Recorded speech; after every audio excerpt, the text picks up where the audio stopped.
Chapter 4. Part 4.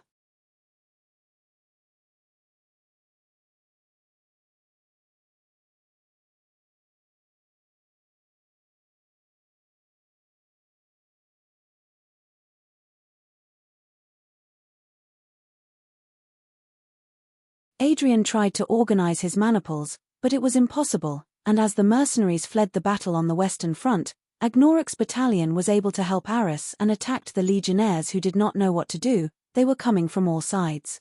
In desperation, he ordered a retreat in spite of himself. That blue woman had changed the course of the battle, but the situation was not there to carry out analysis. He realized that something was massacring his men, breaking the formation, and was heading towards him.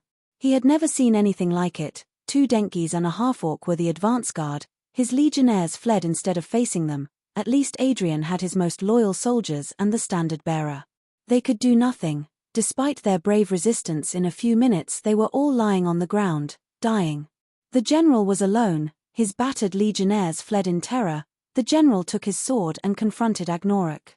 Adrian started the fight, but it didn't last at all. It was impossible. Agnoruk seemed to enjoy it. With a sweep he threw the general to the ground, and with a blow he took away his wonderful golden helmet.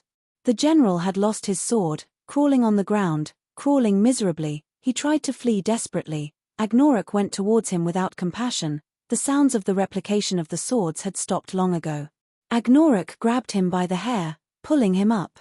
Adrian screamed, but the half-orc showed him something he had in his belt. It was his favorite dagger with his emblem, the golden lion, and that he had left forgotten on the body of one of those bastards imprisoned in the battle of the Palace of Demember. As the dagger was about to hit Adrian's neck, he felt something stop Agnoruk. No, Agnoruk. It was Arian who held the half-orc. Aris and Debok were next to him. The kings have surrendered. The battle is over. No more deaths are needed. Agnoruk was not about to leave General Adrian alive. It's an Agnoruk order, shouted Debok. It was one thing to leave him alive and another thing not to give him what he deserved. He gave him a tremendous blow with the hilt that left the general unconscious on the ground and with a scar on his face in the shape of a lion forever. Then he threw the dagger to the ground, walked over to where the legion's banner lay to picked it up, and celebrated with the rest of the mercenaries the victory on Burning Hill. On the dragon's bib there is a pact of honor during battles. If the enemy surrenders, the battle ends on the spot. The kings of the dwarfs and Ulbiana, seeing themselves surrounded by the enemy, lowered their banners. A signal that forced King Dasmir to order the laying down of arms and let the alliance troops retreat without being harassed. In the evening the emissaries of both sides met. The alliance surrendered and accepted its defeat. Later they would negotiate a peace treaty. Now they agreed to bury the dead, treat the wounded and exchange prisoners. While at night, Agnoruk observed the battlefield. The next morning, at dawn, they would proceed to bury the dead. Today they were all too tired to do it. The dwarf took a seat next to him. She had watched the whole fight. Despite Aris' grand strategy, if it hadn't been for Arian, Gosberg and Agnoruk, the defeat would have been clear.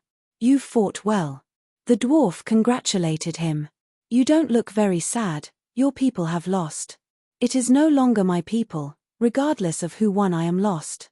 Agnoruk spat on the ground. "We all lost today. Bye." The half-orc smiled bitterly. "Arian has had to fight.